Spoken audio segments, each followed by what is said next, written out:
ফের বিয়ের পিড়িতে শ্রাবন্তীর প্রাক্তন। ডিভোর্সের 3 মাসের মাথায় নতুন জীবন শুরু। ফের বাঙালি কন্যেরই প্রেমে পড়েছেন রোশন। তার সঙ্গেই 7 পাকে বাধা পড়লেন। মেহেন্দি থেকে গায়ে হলুদ, প্রকাশ্যে এলো সব ছবি। জানেন পাত্রীর পরিচয়? কার সঙ্গে দ্বিতীয়বার জীবনের নতুন ইনিংস শুরু করলেন রোশন? কোথায় হলো সেই বিয়ের অনুষ্ঠান? প্রাক্তন স্বামীর বিয়ে নিয়ে কি বললেন শ্রাবন্তী?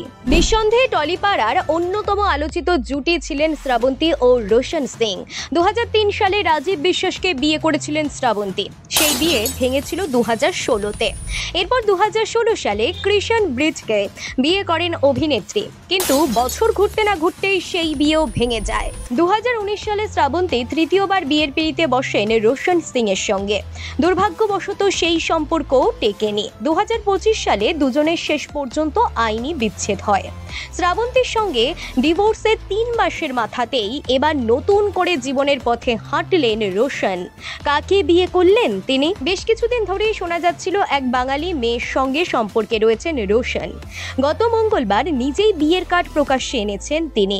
কার্ডের উপরে রোশন এবং তার স্ত্রীর ছবি দেখতে পাওয়া যায়, যেখানে তাদের দুজনকে পেছনে ফিরে হাতে হাত ধরে হাঁটতে দেখা যায়। বিয়ের কার্ড নিজেই পোস্ট করে সুখবর দিয়েছিলেন রোশন। কার্ডের উপরে লেখা ছিল রোশন ওয়েডস অনামিকা। জুটি হিসেবে নিজেদের নাম মিলিয়ে তৈরি করেছেন রোশানা। বিয়ের দিন 31শে জুলাই অর্থাৎ বৃহস্পতিবার। কার্ড দেখেই স্পষ্ট হয়ে গিয়েছিল জুলাই মাসের শেষ দিনে নিজের জীবনের দ্বিতীয় ইনিংস শুরু করতে চলেছেন রোশন। কিন্তু কে এই অনামিকা? জানা যাচ্ছে তার পুরো নাম অনামিকা মিত্র, কলকাতার মেয়ে। দ্য হেরিটেজ একাডেমি থেকে মিডিয়া সায়েন্সে এমএসসি এবং সিম্বোসিস ইউনিভার্সিটি থেকে এমবিএ করেছেন। শ্রাবন্তীর সঙ্গে সম্পর্ক শেষ হওয়ার পর থেকেই রোশন অনামিকার সঙ্গে সম্পর্কে ছিলেন এবং কখনো তা আড়ালও করেননি। অনামিকার ফেসবুক প্রোফাইলেও তাদের সম্পর্কে স্পষ্ট উল্লেখ রয়েছে।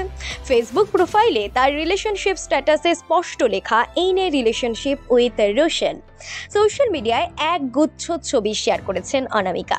সেখানে রয়েছে মেহেন্দি থেকে শুরু করে গায়ে হলুদের ছবি। তবে বিয়ের রিসেপশন কলকাতায় নাকি চণ্ডীগড়ে তা এখনো জানা যায়নি। চলতি বছরের এপ্রিলে আদালত শ্রাবন্তী ও রোশন সিং এর বিবাহ বিচ্ছেদে আইনি সিলমোহর দেয়।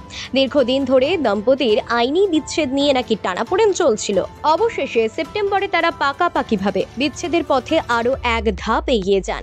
খবর কেবল উভয়ের স্বাক্ষর বাকি ছিল। আইনি বিচ্ছেদের পরেই রোশন তার সমাজ মাধ্যমে ছবি বদলে দেন। তার বাগদত্তা অনামিকা মিত্রের সঙ্গে তোলা ছবি দেন। এবার জীবনের দ্বিতীয় ইনিংসে পা রেখে নতুন করে জীবন শুরু করলেন রোশন। এখন দেখার নতুন এই দাম্পত্য কতটা সফল হয়। ওদিকে শ্রাবন্তীও আপাতত নিজেকে সিঙ্গেল বলেই দাবি করছেন। ব্যুরো রিপোর্ট, সিনে চক্কর।